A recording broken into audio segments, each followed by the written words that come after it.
Bach Twt I Miss Trwyn Smwt.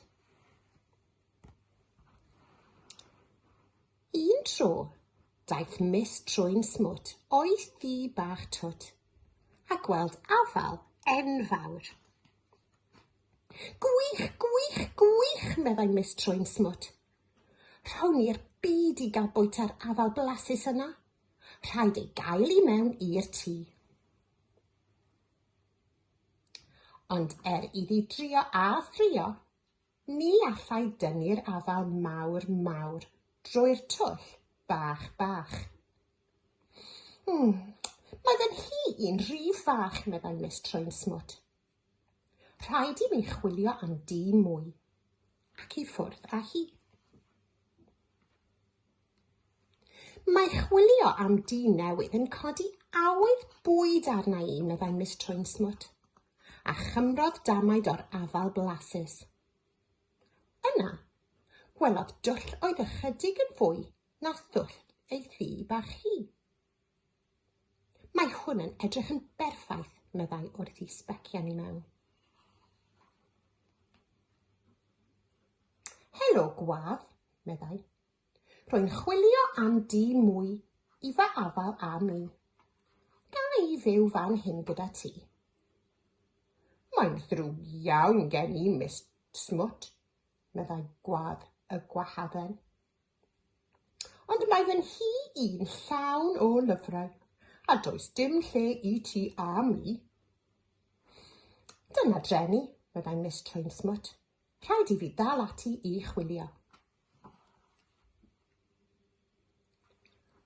Wrth iddi chwilio, daeth awydd bwyd eto ar Miss Trwyn Smwt.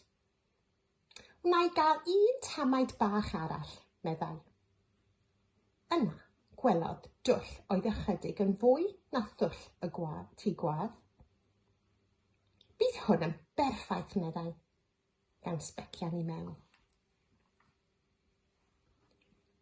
Helo, sbonc, meddai. Rwy'n chwilio am dŷ mwy I fy afal a mi. Ga I fyw fan hyn gyda ti? Mae'n ddrwg iawn gen I, meddai sbonc y gwningen, ond mae fe'n hun llawn o ddail cabbage a does dim lle I ni'n dwy. Dyna dreni, meddai Miss Trwyn Smwt. Rhaid I fi ddal ati I chwilio. Aeth ymlaen ar ei thaith, ond roedd eisiau bwyd arni. Felly cymrodd damaid arall o'r afal blasus. Yna, gwelodd dwll oedd ychydig yn fwy na thwll tŷ sbonc. Bydd hwn yn berffaith, meddai. Speciodd I mewn. Helo, broch, meddai Miss Trwyn Smwt. Rwy'n chwilio am dŷ mwy I fy afal a mi. Ga I fyw fan hyn gyda ti? Mae'n ddrwg gen I, rhochiodd broch y mochyn deiar, ond rwy'n gorwedd ar fy hyd drwy'r dydd yn chwyrnu a rhochian. Does dim le I ni'n dau. Dyna dreni, meddai Miss Trwyn Smwt. Roedd hi wedi blino ac roedd eisiau bwyd arni. Yn noson honno, gwelodd dwll anferthol. Mae'n rhaid bod hwn yn ddigon fawr I fy afal am mi, meddyliodd. Gweiddodd, helo, oes rhywun adre? Helo, Miss Trwyn Smwt, rhuodd arth anferth. Pam na ddoi di I fyw fan hyn gyda fi?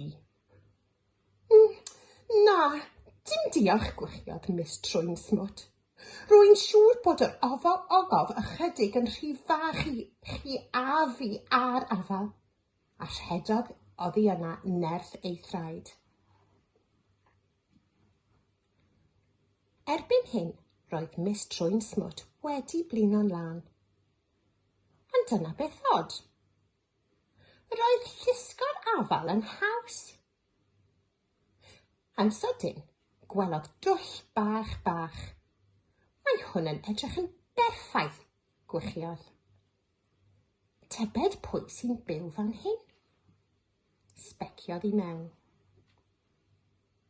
Doedd neb gatra.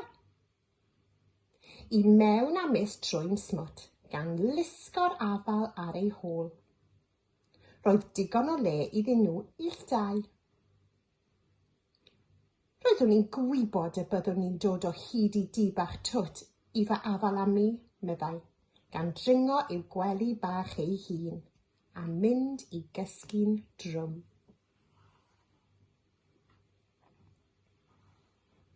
Y diwedd.